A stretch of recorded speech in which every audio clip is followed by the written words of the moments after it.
Right, I think we're live. So Robin and Kim here are here for our Wellness Wednesday chat. Today we're talking, it's continuing Healthy Aging Month, and today we're talking about cortisol, stress, and sleep. And I'm going to start us off with talking about cortisol, which I don't know if you know, it's a hormone.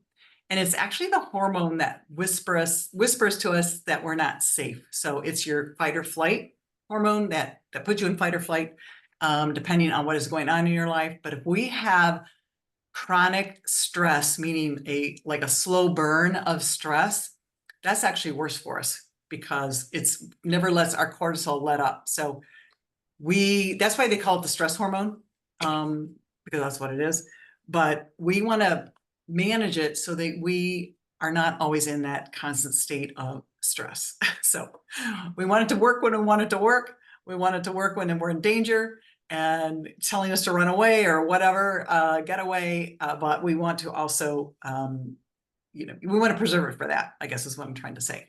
So how do we do that? So we live in a society, let's face it, where we are bombarded by stress constant on a daily basis.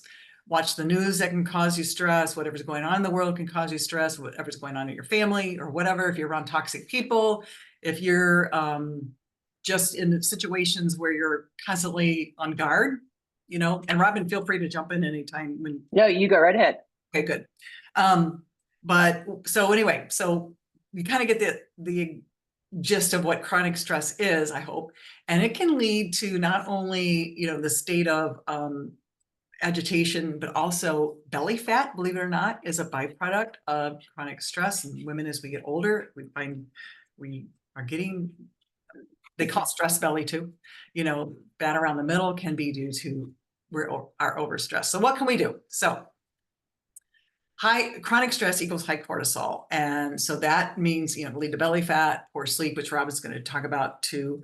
And what can we do to mitigate it? So take deep breaths. Deep breathing is one of the immediate thing you can do, and we can do that.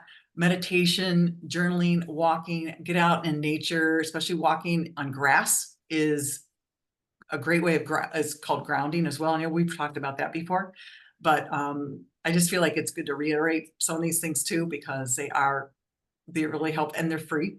You don't have to pay for these. You can get out in nature and look out your windows, look at the trees,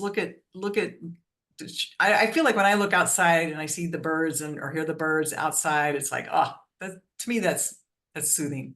So things like that you can do. And over exercise actually can be stressful to your body. So if you're exercising too much, and we always talk about exercise, how important it is, but if you're over exercising, that's actually a stress to your body. So make sure you're not over stressing or over exercising, because that's huge. Actually, and I heard this too about reducing caffeine. Caffeine can exacerbate cortisol. So reducing caffeine, my little trick in the morning, what I do, I don't want to drink my coffee with caffeine in it on an empty stomach. I actually do mushroom coffee, so I have a little caffeine in it. So I always drink it with something, protein powder or whatever I mix in, or drink it with my breakfast. So that's a little trick I do to help mitigate that. Scrolling on social media, oh my goodness, that can like send you down a black hole or a rabbit hole that you just, you get stuck in, and you're like, why did I do that? That's one of the things.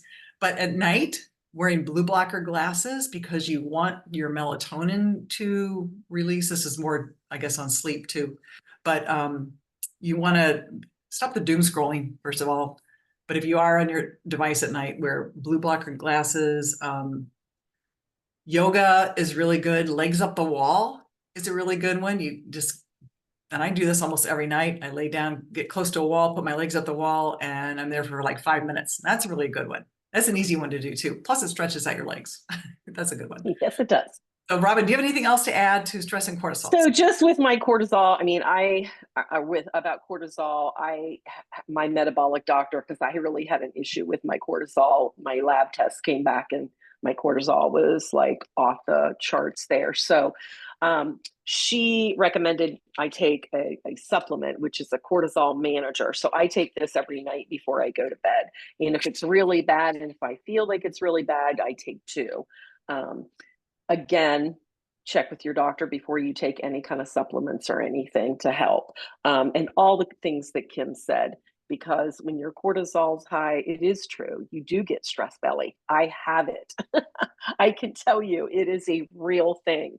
I had a really good diagram about cortisol and stress belly, and I couldn't find it before here, but I'll research it again. And when I find it, I'll put it in the comments here, because the way that it was explained was really on the level to help people understand it a little bit better, and the diagram helped with that as well.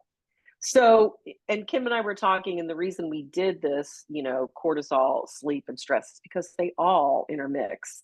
I mean, if you don't have enough sleep, your cortisol is going to raise, and then you're going to be stressed. So it all works, unfortunately, together, not always for the good either. Um, some of the statistics I had with sleep are 7% of adults in the United States report getting less than 7 hours of sleep a night. I'm And we higher than should, that. I know, I did too. I really did, but I think the reason you and I think that is because we're women, and mostly it's women who do suffer the most from the sleep. And I feel like it's like when you're in your certain circles and you're talking to people, and we talk to a lot of women, and a lot of women are sleep deprived. Um, the amount of hours you should get, and I know we've talked about this in the past as well, but is 7 to 9 hours for adults. So you kind of have to find your sweet spot in there. If I get 9 hours, I'm too tired. Right? Are you the same way? I never get 9 hours. Well, and I have gotten 9 hours, like if I've been really, really tired, but then I'm more tired. So my sweet spot's like 7 hours. Yeah, What's yours? about seven. Seven. Yeah. I can get 7.5. I like that, but over seven at least. Yeah. Yeah, yeah. And then infants are 12 to 17 hours, 0 to 6 months, toddlers 11 to 14, preschoolers 3 to 5, 10 to 13 hours, school age children 9 to 11, and then teenagers 8 to 10. Um, what else do I want to talk about? I had some statistics on, I don't know. We talked a little bit about the cortisol, and I think some people, I did, I was just going to maybe explain a little bit like where it comes from. Mm. It's a hormone produced by our adrenal gland, and it regulates the blood sugar metabolism, blood pressure, and inflammation. So all of those play a key role in the body's stress. So I like to know like where, because I would hear cortisol, hear cortisol, hear cortisol. And if you know where it's coming from, it makes a little bit more sense. And Um, I say something Go real. ahead. So Yeah. you've heard of adrenal fatigue. Your Yes. adrenals are overworked, and that's where your cortisol comes from. So it's like makes sense. It goes hand in hand. So adrenal fatigue is where you're tired all the time, and you don't feel like doing anything. You're overworked. You're probably over exercising. A lot of people who have adrenal fatigue are overdoing it, basically. Right. Anyway. You can also have low levels of cortisol, too low as well. So you have to find that happy medium, Right. right? And sometimes it's hard. Another thing with the cortisol levels, it does increase your appetite, so that can be part of that weight gain. Um, Oh, and particularly in high sugar foods and high fat right. foods. So And lack of sleep yeah. increases that too. Like you want to eat stuff. Oh, Yeah, you want to overeat. So that's why sleep, yeah, all that kind of goes together. I told Kim I didn't get good sleep last night, and I'm tired today, and it's I'm hungry. No, I was hungry, but I'm kind of grumpy, and Yeah, I don't want to see anybody or whatever. I just need to hurry up and go to bed tonight and get a good night's sleep. Let's hope. Let's hope. you do. So, and I don't think I had anything else. Yeah, just sleep is Um, so important. I know we talked about it before, but it's like your brain taking out the trash, so to speak. It's so good for us. So prioritize sleep. That's the thing I want to say is prioritize it.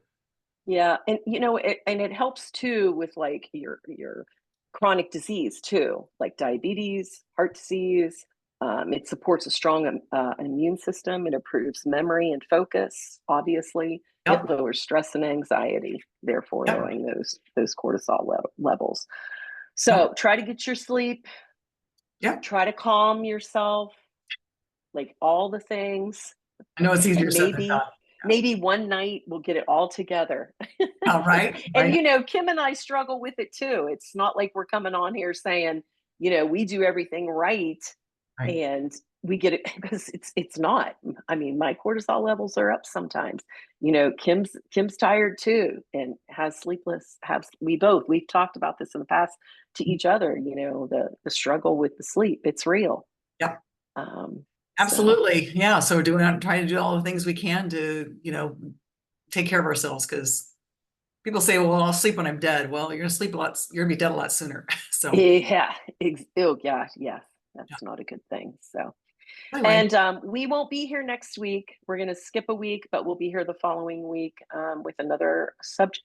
And as Kim likes to say, have fun and live young, and we'll see you in 2 weeks.